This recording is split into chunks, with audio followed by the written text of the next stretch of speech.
Sou Lucas Valentim e estou participando do FIAC com o espetáculo Bonito.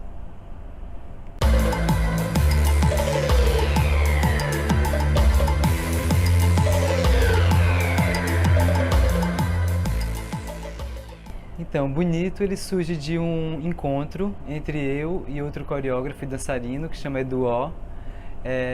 A gente tinha muito interesse de entender como é que as crianças começam a formular a ideia de beleza, como é que elas começam a identificar o que seria bonito do que não seria bonito.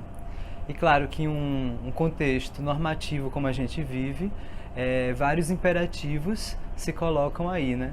Do ideal de beleza, de um corpo escultural, desse branco, desse hegemônico, bípede, né? Então tudo isso são parâmetros que norteiam essa ideia do que seria uma beleza. Então a gente propõe com Bonito contrapor essa ideia, olhar para a beleza de outros ângulos, de outros lugares, como seria olhar para outros contextos e reconhecer o belo onde aparentemente não teria beleza. Então Bonito surge disso, desse encontro e desse desejo de falar com as crianças e para as crianças sobre esse assunto. A gente tem Paula Alice, que a gente convidou para dirigir o trabalho. E Paula, ela vem dessa formação mais do teatro, apesar de ter feito muitos trabalhos já em dança também, ter dado aula na escola de dança, mas ela vem desse contexto mais do teatro, do texto e tal. Então a gente convida a Paula para dirigir o espetáculo, e aí o elenco é composto por 6 pessoas, dessas 6 pessoas, 4 são atores e dançarinos, e 2 são só atrizes. Então é um espetáculo bem misturado e a gente ainda teve o prazer de encontrar com Cíntia Santos, que é uma tradutora de Libras, mas que entrou no espetáculo e faz parte do espetáculo como uma das intérpretes mesmo. Então ela está na cena, ela não só está traduzindo o espetáculo na linguagem das Libras, mas ela participa da cena e compõe junto com a gente tudo que vai sendo apresentado. O espetáculo ele começa, na verdade, a montagem do espetáculo ele começa quando a gente vai juntos para 2 instituições trabalhar com crianças.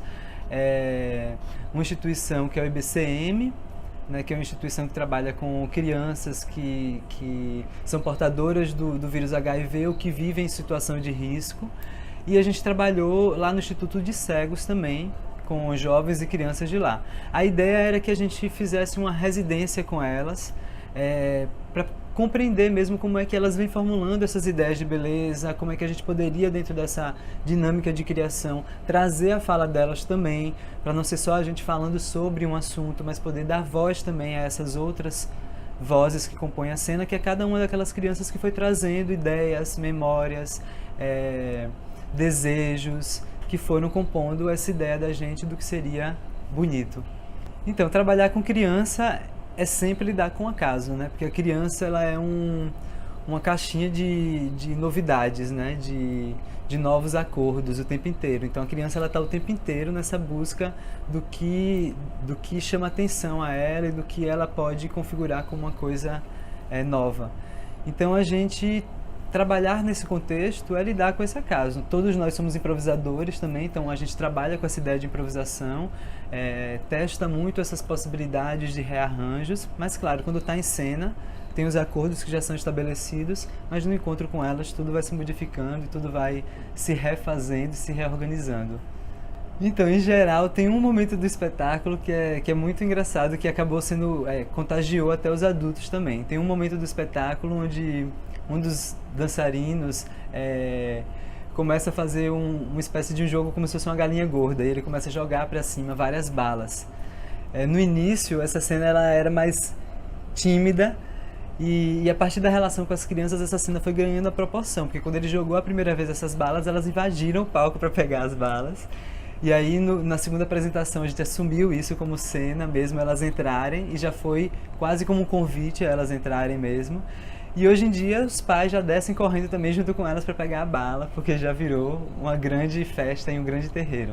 O espetáculo ele tem alguns acordos internos, né? Tem um roteiro que Paula criou, uma dramaturgia que ela organizou junto com a gente, mas nesses espaços, muito mais do que ter que cumprir a meta de cada momento é muito mais assumir esse encontro como parte da criação, e o estudo da gente foi todo esse, né? Desde lá do início, quando a gente foi ao encontro dessas crianças, era assumir que o mais importante para a gente era esse momento do encontro, mais do que construir falas já prontas e pré-estabelecidas e chegar lá para dizer para eles alguma coisa, mas é conversar com eles, escutar o que eles têm para dizer também. Tem sido incrível, assim, tem sido um abraço nesse momento turbulento, tem sido um aconchego mesmo, assim, né? Estar com crianças, poder saborear um pouco dessas memórias também da gente, de quando a gente foi criança, de quando a gente construiu as nossas ideias, do que é bonito, do que é feio, e de como tudo isso vem se modificando até hoje, e de como é não só olhar para a nossa memória, mas para olhar para as crianças de hoje e contrapor isso, né? Como é que eu aprendi e como é que elas hoje me ensinam novamente o que é ser bonito. Acho que quando o espetáculo ele entra numa temporada e ele pode aquecer durante a temporada, ele ganha o bochicho mesmo do público e ganha maturidade, porque ele está ali sendo feito todos os dias. Claro que Bonito é um espetáculo que já entrou em temporada e já teve a possibilidade de apresentar em outros contextos, então a gente vem aquecido. Mas em geral, participar de um evento assim como um festival tem um impulso do dia do festival e do momento e da possibilidade de trocas que a gente não tem quando a gente está numa temporada sozinho dentro do teatro, né? Então, poder encontrar com outros artistas, discutir sobre o trabalho, trazer um público que às vezes não viria se a gente estivesse numa temporada comum. Então, tudo isso é a potência também do festival, né? E qual é o futuro de Bonito? Eu espero que o futuro de Bonito seja trilhando um caminho bonito e possível. Que a gente consiga, junto com essa energia renovadora das crianças, poder se renovar e ter forças para ir abrindo os caminhos que são necessários abrir quando a gente trabalha com arte e com cultura nesse contexto que a gente escolheu trabalhar.